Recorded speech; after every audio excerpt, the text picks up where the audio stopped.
Bom dia, boa tarde e boa noite. Sejam muito bem-vindos ao RepresentaCast, o podcast que busca analisar e explorar a história da representatividade LGBTQIAP+, no nosso vasto cinema brasileiro. É isso. Bina, tá aqui com a gente? Olá, Guilherme. É um prazer estar de volta nesse podcast que é tão necessário. Tão importante, né, gente? E no episódio de hoje, mais do que especial, temos uma convidada que... Bom, Vicky, pode falar um pouco mais pra gente. Olá, gente. É um prazer estar aqui, poder participar dessa conversa com vocês, né? Bom, para quem não sabe, meu nome é Vicky, eu estudo cinema, sou uma pessoa trans, então eu acho que eu tenho muito a agregar, né, nessa roda de conversa agora aqui. Com certeza. Bom, solta o trechinho do filme. Eu queria ver se arranjava alguma coisa para ela começar a trabalhar e pensei que talvez você pudesse me ajudar. Mas aqui? É. A Vera esteve num internato e agora que completou 18 anos está começando a vida. Nós fizemos um trato. Eu me responsabilizo por ela desde que ela trabalhe e estude. Que área você gostaria de trabalhar, Vera? Bauer. Como? Meu nome é Bauer. Então, pessoal, Vera é um drama brasileiro de 1986 que foi dirigido e escrito pelo Sérgio Toledo. Ele foi inspirado na autobiografia A Queda para o Alto, de Anderson Herzer. O Herzer foi um escritor e poeta brasileiro transexual. A sua vida e os seus versos, publicados no livro, se viram de inspiração para esse longa, que é biográfico, o Vera. A FEBEM, Fundação de Bem-Estar do Menor, à época, lá em São Paulo. E ele vive uma vida extremamente marcada por preconceitos que o traumatizaram por toda a sua vida. Vera é um filme estrelado pela Ana Beatriz Nogueira e tem participação de grandes estrelas do cinema brasileiro, como Raul Cortez e a Norma Blum. Então, galera, e aí? O que vocês acharam do filme? Cara, é um filme muito complexo. Se a gente for analisar tudo que chegou para esse filme ser feito, ao contexto que ele estava, aquele finzinho de ditadura ali, aquele restinho de Embrafilmes, é um filme muito que não quer botar o dedo aonde não precisa. Acho que essa é a boa definição. É que bota o dedo na ferida, mas não bota para machucar. Acho que é isso. Sim, não vai tão a fundo assim, né? É importante lembrar que essa obra, ela reproduz costumes e comportamentos da época em que ela foi concebida. Então, assim, tem muita coisa, assim, relevante para hoje. É um filme extremamente atual, mas ele, se fosse feito hoje, seria bem diferente, né, Vicky? Primeiramente, eu acho que é importante a gente falar que até a questão do contexto da época, né? A gente estava no auge do HIV, então é um filme que eu acho ele muito importante dialogar dentro da época que ele foi feito. Eu acho que ele pautou muito, né, sobre a transfobia, né, que era um tema que a gente pegava muito, né, para poder macetar e falar sobre, né, era massivo demais. E eu acho assim que quando a gente fala sobre esse filme, a importância dele no contexto da época, a gente fala sobre os dias atuais, a evolução, né, da tratativa dos assuntos, né. Por exemplo, é um filme que ele pega, já no título, ele já coloca, né, esse personagem trans em uma contradição, no qual chama ele de Vera, no título, né? E qual ele, o tempo todo, durante toda a projeção, ele está reforçando que ele é o Bauer.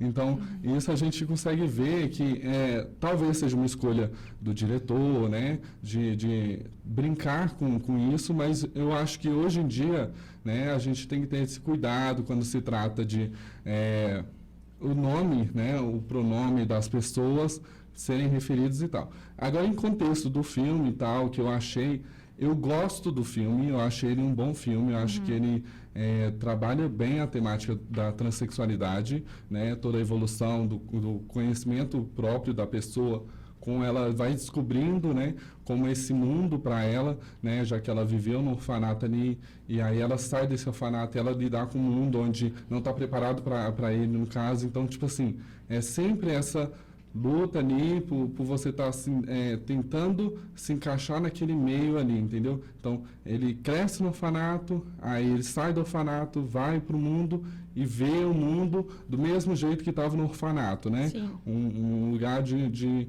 completo barulho, bagunça, né? Onde as pessoas não se entendem, não convergem, né? E ele não se encaixa ali também, né? Não se encaixa, tanto que mostra muitas cenas, por exemplo, ele de terno, né? Indo trabalhar. Sim. E aí ele sofre transfobia ali pelos colegas de trabalho, né?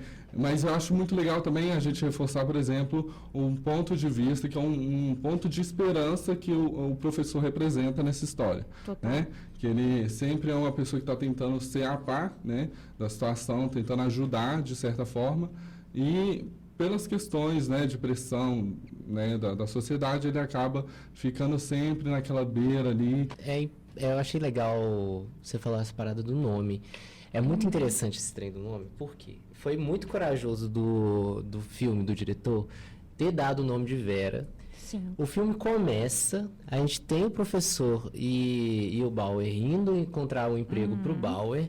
Logo na primeira cena do filme, a primeira fala do Bauer é ele corrigindo. Para corrigir e afirmar o próprio nome.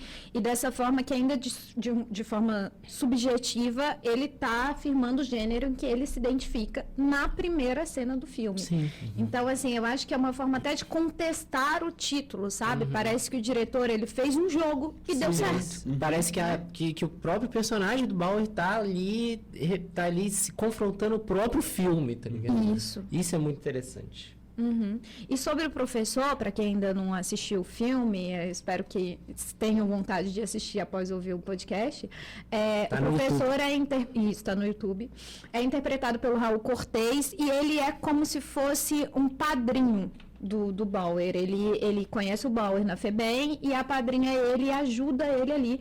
O que é uma coisa muito rara, né? Porque muitos transexuais, principalmente à época, cresciam nesses lugares e depois iam para as ruas, né? Para tentar o trabalho de outras formas, da forma possível, né? Nem todo mundo tem um padrinho para te levar no lugar e falar, olha, faz uma entrevista aí de emprego, entendeu? Que foi o caso do Bauer. Eu gosto também eu acho que eu vou querer ressaltar até a questão de como ele tratava os corpos nesse filme, sabe? Eu acho que é uma coisa muito bonita. Acho que quando a gente vê Clara, né, e o Bauer, eles tendo um envolvimento ali, e a questão da disforia é muito sensível àquela cena.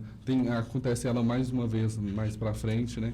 E isso é da forma que é construída ali, que é quase zero diálogo, é totalmente atuação ali. E deixa os personagens à vontade ali para sentir aquilo ali, sabe? Naquele momento ali. E eu me senti, de certa forma, representada, sabe? Ali, vendo a construção da personagem, sentindo aquele repúdio com relação ao corpo e tal. É uma sensação ruim e que é muito plausível, né? Dentro da história e tal. E outra cena que eu acho muito legal, que eu acho muito bonita de até falar... é a cena na qual o Bauer, ele chega na família da Clara, né? Nossa. E aquela cena ali, toda aquela construção, a sequência ali é muito bonita, sabe? Dá até quando você olha o contexto, sempre você vai macetar no contexto da época, sabe? Tipo assim, um filme ser feito naquele contexto, naquela época ali, sabe? No qual eu trabalho numa normalização de uma pessoa transexual, estando ali, né? De frente com uma família, né? E lidando com aquela família. E ali só importa que ele é um homem. Tipo, não entra em contexto mais nada. Ele é um homem e eles tratam ele como um homem. Então, isso é muito legal. Dá para sentir o lugar de conforto que ele sente quando ele está ali naquela casa. Ele né? se encontra. Ele se encontra, assim. E é muito interessante porque pós isso tudo tem uma cena que a própria Clara contesta ele e fala assim, nossa, como é que você enganou os meus pais? E aí ele responde assim, eu não enganei ninguém. O que eles viram com os próprios olhos. Isso. Gente, Nossa, isso é maravilhoso. sensacional, Que né? roteiro. Que roteiro. Não, mas É o cuidado, né? É o cuidado com o personagem, É. né? Com a representação que esse personagem tem na sociedade. Acho que porque tem muito filme que a gente vê de contexto LGBT que não tem esse cuidado tão afiado quanto esse filme ainda brasileiro. E ainda hoje, né?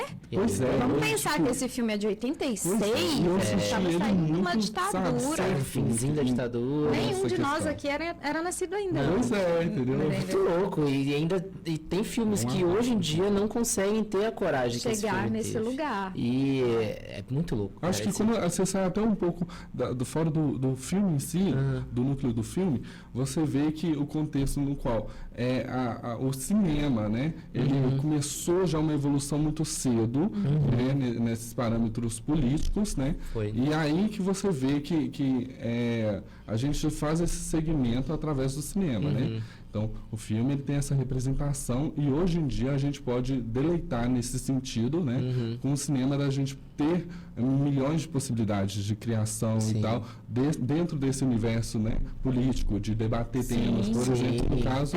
Sim. Não, e homossexualidade. isso é muito bem representado no filme, porque é um filme carregado por metáforas e, inclusive, sobre essa coisa de estar ali saindo da ditadura, tem uma metáfora maravilhosa que é quando o Bauer conhece a Clara.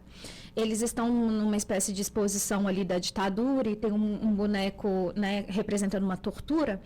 E a cena em que o Bauer olha para aquele boneco, você vê no rosto do Bauer a angústia dele. Nossa, ele também sente dor, ele também está preso de alguma Sim. forma em algum lugar ali. E meio que ele encontra na Clara um certo conforto de se deixar ser quem é, ainda que a relação deles seja um pouco abusiva. O Bauer era extremamente ciumento. Ele é machista. E machista. E ele é ele muito segue machista. o machismo justamente porque foi isso que ele teve aprendeu. ele teve que se provar o tempo todo homem, entendeu? E se ele quisesse ser homem, tanto que tem a cena dele no orfanato, que o cara lá, ele pede para eles poderem tirarem a roupa e mostrar se eles são homens, eles têm que mostrar o pau e tal, não sei o quê.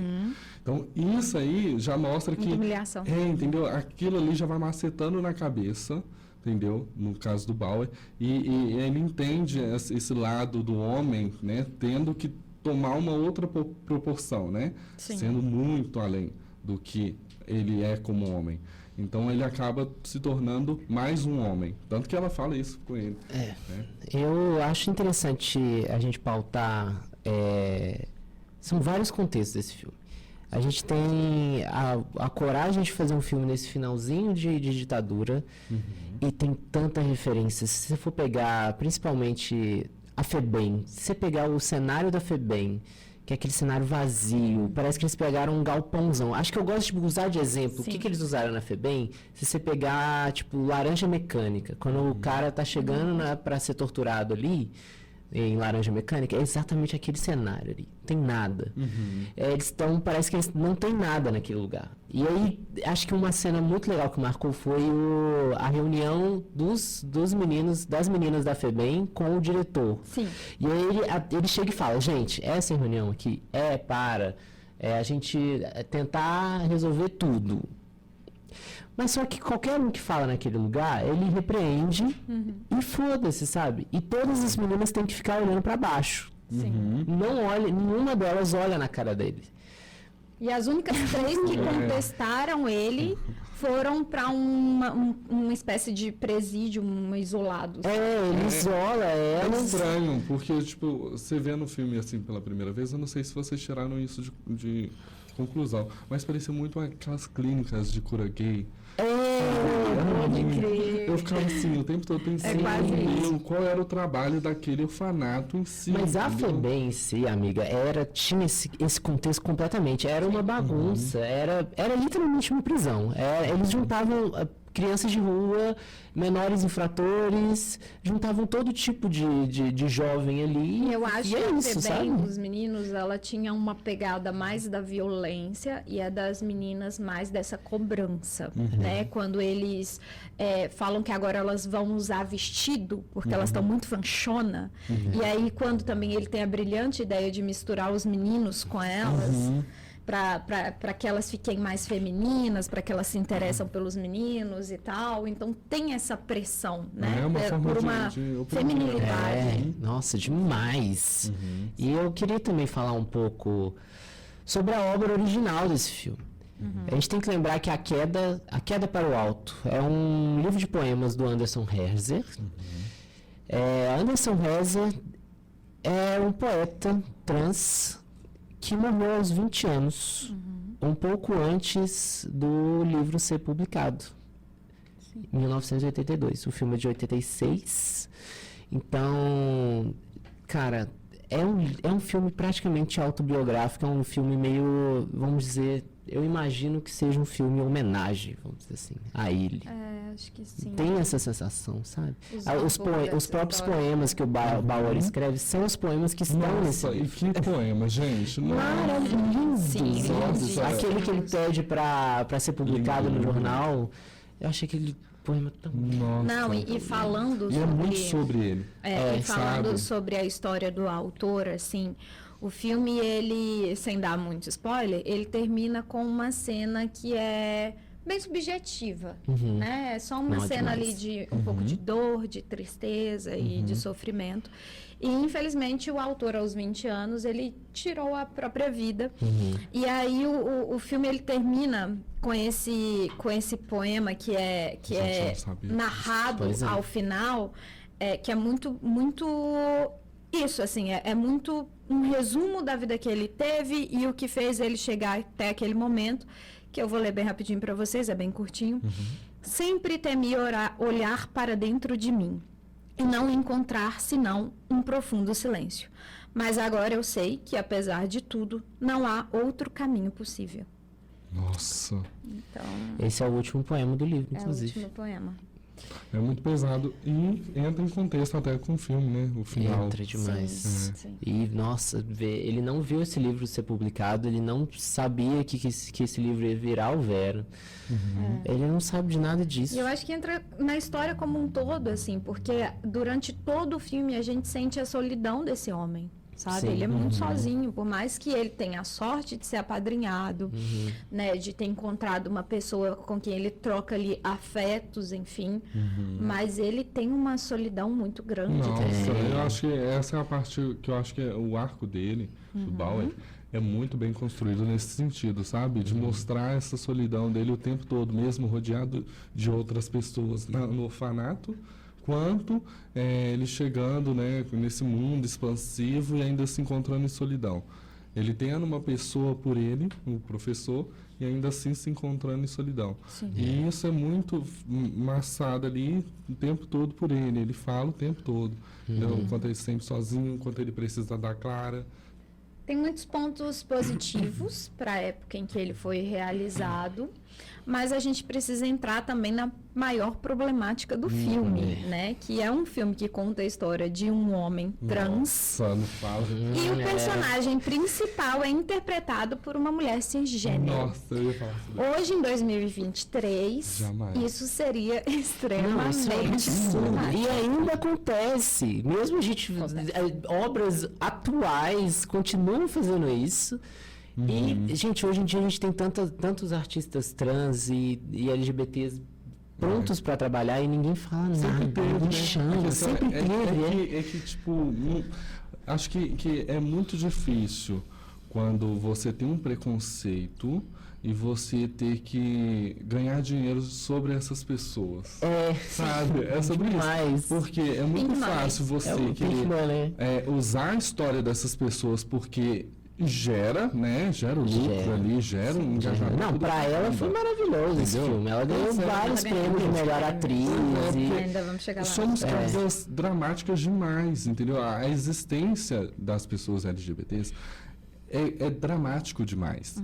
Então, é muito fácil você criar uma história a partir disso, na qual vai te gerar um engajamento, entendeu? demais. E a questão é, quando você não viabiliza essas pessoas, é a mesma coisa de nada, você não está fazendo nada, entendeu? Para aquelas pessoas.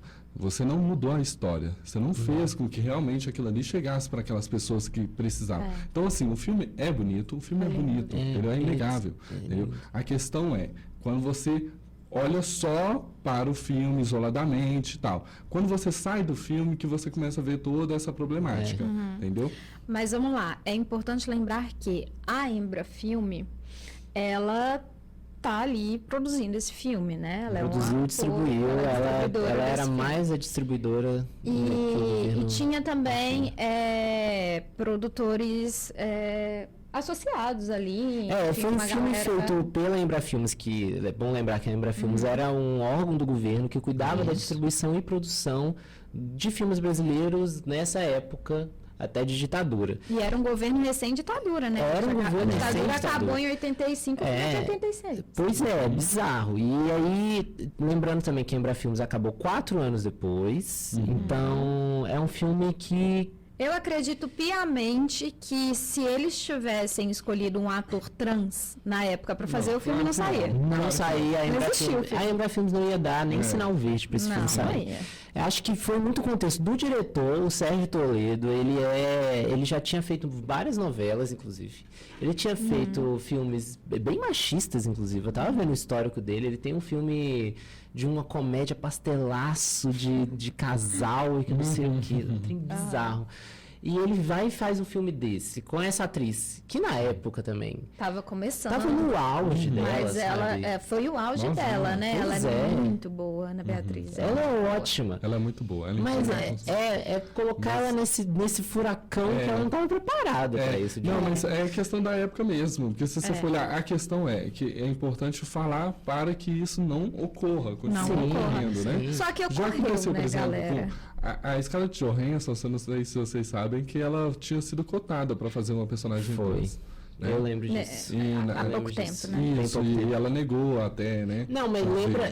Mas a gente tem um exemplo aqui no Brasil de 2017, que é o A Glória e a Graça, dirigido pelo Flávio Ramos. Putz, verdade. Quem protagonista Verdade. é a Carolina Ferraz. Quem protagonista? Carolina Ferraz. 2017. Em 2017 ela Atual. faz uma mulher trans. Mentira.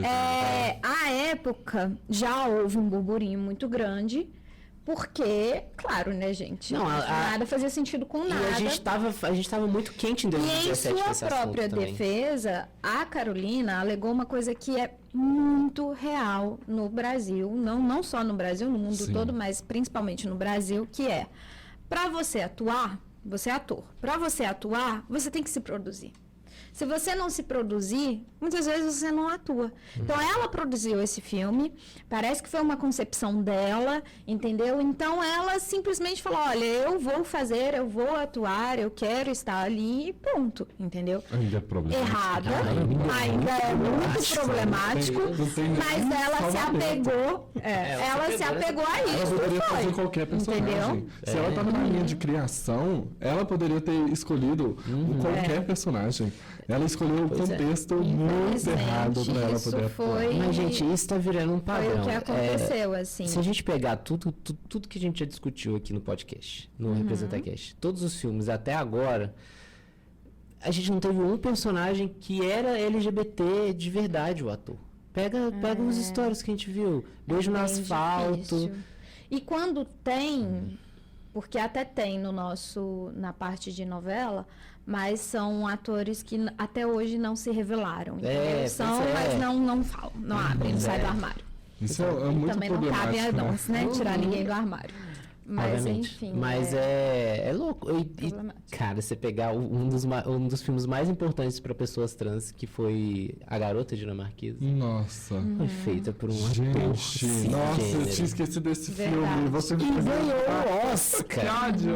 Ele ganhou um Oscar Nossa, com esse filme. que Hoje em dia ótimo. ele até fala que se arrepende muito de ter feito esse papel e que não Claro, precisava. gente. Mas agora também, que já ganhou o prêmio, já ganhou todo Não, o é dinheiro muito que precisava. fácil. Coisa que Né? não é fácil, né, gente? Aí também é. Na hora que veio a conta lá recheada, ninguém fala nada. Pois é. Silêncio. O Oscarzinho tá lá na prateleira dele, né? Então, Gente, desde 2017 problemático no demais. Brasil, pelo menos com uma grande projeção, eu não lembro disso ter acontecido de novo. E assim, a gente espera que não aconteça mais, Pelo amor de né? Deus. Nossa, Porque Não, eu tô aqui, 2023. ó. Eu tô aqui, quiser chamem, entendeu? Não, gente, Linda Mais Quebrada, tem, não, segunda, vamos lá, segunda é. chamada, Sim, Bicha sim. Transvesti teve um Nossa. impacto imenso no cinema Eu brasileiro. acho que ganha tanta veracidade quando você coloca uma pessoa ali, que ela vivencia aquilo ali no dia a dia dela, Sim. que ela sabe a carga, o ponto exato de você colocar ali, entendeu? Então, assim, ela pode até estar acrescentando a mais, entendeu? com certeza. Então, assim, é grandioso É a demais pro realidade seu dela, projeto. né? Você tá Sim. incluindo pessoas trans, pessoas LGBTs como um todo, Sim. entendeu? E você pegar pessoas que não estão dentro daquela pauta ali, pra pautar aquela pauta. É.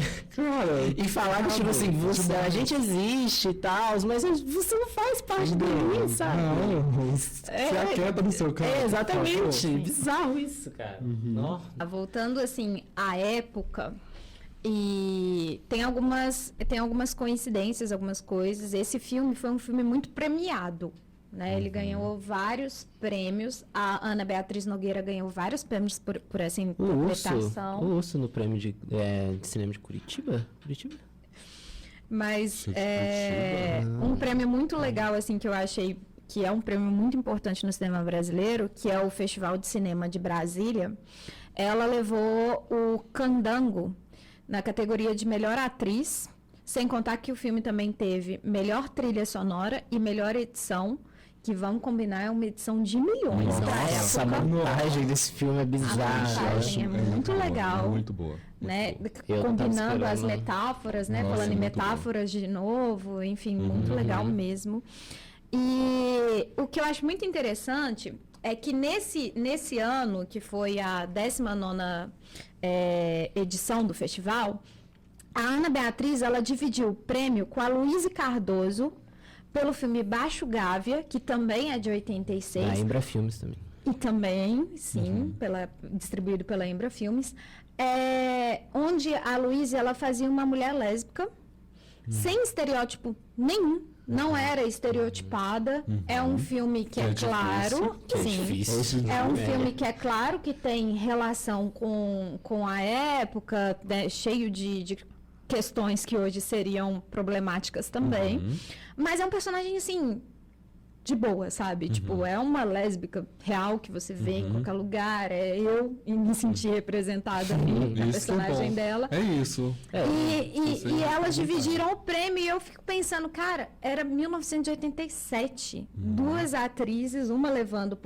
pelo trabalho de um personagem trans, que hoje, né, a gente sabe que é nada a ver, mas mesmo assim. Nem E precisa. a outra por uma personagem lésbica, sabe? Eu fico pensando, como é que foi essa noite nesse prêmio? Como é que as Quantas pessoas ficaram LGBTs estavam nessa plateia também? se sentindo representadas? Nossa, E quantas isso não. pessoas estavam ali, tipo, odiando isso, sabe? É. Porque se hoje a gente tem, né, Nossa, a gente tem uma massa A terrível gente de tem preconceituosos. um meio muito Nossa, grande de falar tem sobre outros isso. todos, tem mais época. notícias refutando a gente o tempo todo. Sim, imagina a época. E aqui, eu esqueci de falar que tem um filme, Meninos Não Choram, que é interpretado por aquela... Verdade. Gente! Nossa, verdade. Eu não sei de quando que é esse filme. Ele é de 1900 e alguma coisa? 2000? Alguma peraí. coisa assim? É, o menino... Nossa, menino... Meninos Não Choram. Os meninos não choram. Nossa, gente, que ódio que eu tenho. Levou Oscar também, Eu né? vou! Que ódio, porque eu não tinha essa consciência É de 99. da infância. Tem tempo, né? Até você tomar esse conhecimento. Que aí você fala assim, gente, que filme. Cara, que doideira. Hilary Swank. E ela é uma atriz excelente. Ela é ótima, é menina de ouro. Gente, que Filme escolha. Menina de Ouro é maravilhoso. Adoro. O problema é que Nossa, precisava disso. não precisava mesmo. Bom, eu acho que com conclusão que a gente pode tirar desse papo é que o filme é ótimo. É um ótimo roteiro. A montagem é espetacular. A trilha sonora nem se fala. As interpretações são, assim, Muito reais, elas te colocam ali são. dentro. Eu acho que para um filme da época criasse esses núcleos separadinhos. Essa atmosfera, né? Essa atmosfera, não é só a história do Bauer ali. A gente se vê em muitos personagens da própria FEBEM. conecta toda a comunidade. né? Cair representar a FEBEM. Eu não tava esperando ter tanta coisa sobre a FEBEM ali. Eu não sei o quão preciso é essa representação da FEBEM, não posso dizer. Mas Eu acho que ainda é muito pouco. E eu ainda acho que é muito era. pouco, Mas já representa bem, assim. Pois já é. Eu acho que eu só representa bem. senti falta, talvez, de entender qual foi esse momento de transição ali do momento que ele estava lá no Que ele sai. orfanato, Uhum. que ele sai para a vida dele, né, na carreira dele e Porque tal. o filme não coloca uma saída Não dele coloca. ali, né? falta, é Mas eu um acho filme que é perdido no próprio proposital, tempo. sabia? Eu acho que é proposital porque é como é o que você falou no começo. É como se não houvesse uma transição ali para Talvez ele. ele não saiu. Dele sabe? ter saído, entendeu? Porque Ele ele não tá sempre saiu, naquela angústia, ele tá sempre naquela solidão. O mundo aqui fora é igual, lá na FEBEM, como você descreveu no começo. Então, eu acho que também é proposital essa coisa Pra de ele, a mostrar solidão que ele saindo. tinha fora da FEBEM é igual. A FEBEM é a solidão física que ele sentia. E agora ele não tem mais isso, mas ele faz ainda se sentido. sente sozinho. E aí, cara, pegar um filme dessa época que tem uma história tão completa sobre um autor que não teve essa oportunidade de ser visto. Nossa, você tá doido. E aí, mas é um filme que a gente precisa falar sobre também pra não ser repetido. Ele tem que ser que a visto. história Ele tem que ser visto. É um filme que tem que ser Ele tem que visto. ser visto. Mas Com que a gente também tem que entender que ele não precisava ter sido feito da forma que foi Não, feito é claro. em relação ao personagem principal. Claro que gente. Mas aí Mas eu acho que vale- ele tem que ser visto até por uma questão de refutar mesmo. Sim. Tipo, não, isso aqui tá errado, entendeu? E pra gente entender o isso, contexto isso, daquela aquilo. época e o contexto dessa época agora, Sim, né? Então claro. é um filme necessário para se assistir em 2023. Tem muito filme que nesse sentido, eles trazem isso de serem ruins, talvez, politicamente, Sim. né? Mas que eles agregam conhecimento justamente por eles... Que geram a própria discussão, Isso, certo? é uma discussão. Que geram, é feito pra Sobre- gente discutir sobre isso. Gerou por essa isso- discussão E é por isso que a aqui gente tá aqui, né? maravilhosa que estamos encerrando agora. E para fechar, eu queria fechar com um poema que aparece também no final do filme. De uma forma bem tecnológica, porque é um filme que também ele tenta mostrar um pouco, né, que era um período assim de tecnologia, então aparece numa tela do filme e que também, né, dá para a gente entender a dor, a solidão e a existência daquele personagem, que é quando ele escreve: gostaria de poder esquecer, no entanto, indissipáveis, perseverantes, as lembranças que povoam a minha alma permanecem. Lindo. Lindo. É isso, galera. Gente, quero agradecer todo mundo, quero agradecer Vicky por ter vindo. Ai, gente, muito obrigado. Obrigado. Foi maravilhoso.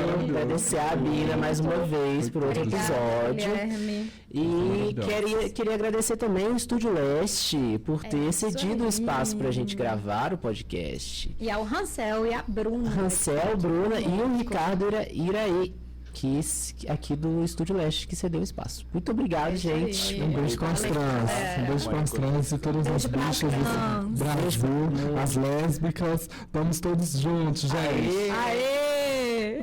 Até a próxima. Você é minha mulher. E eu não quero que você fique conversando com estranhos. Mas quem disse que eu sou tua mulher? Que papo é esse, bicho?